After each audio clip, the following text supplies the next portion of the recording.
Mga 4 days niya na yung ginagawa, Mikmik. Ayun ang kanilang project. Inaabangan kong matapos. Nick, magkano na magastos niya, Nak? Mga magkano na?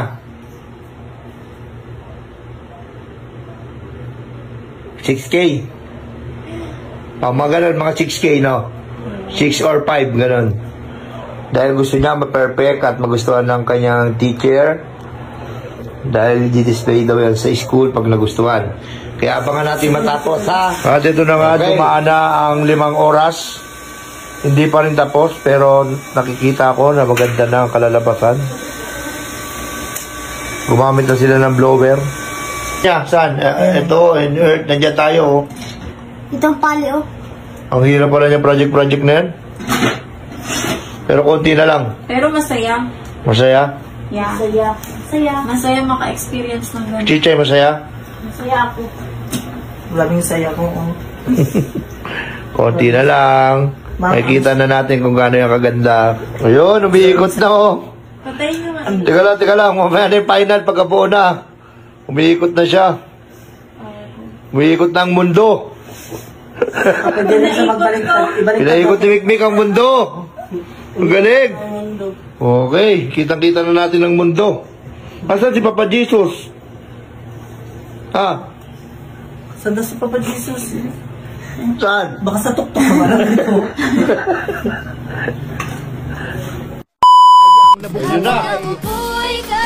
Ayun ang mundo. Paikutin mo. Ayan na, pinaikot ang mundo. Ayan na, pinaikot na ang mundo ni Mikmik. Ang 6,000 project, ganyan lang pala yun. Pero ang ganda, successful. Ulang mo yan ang mga ilaw, lagay mo mga ilaw, Mik. Di ba po yan tapos? Baga yan pala yung sample niya. Ganda naman yan, Mik. Ano, Mik? Okay na? Okay na. So, Maxis. Galing, Mik! Maxis. Okay na? Huwag mo na yung ipasa! Basa ko na suti. Huwag mo na yung ipasa! Diyan na lang yan! Susbaro naman to! Hindi, ano gusto mo? Kung gusto mo magpagawa ka sa akin. 15K. Hala!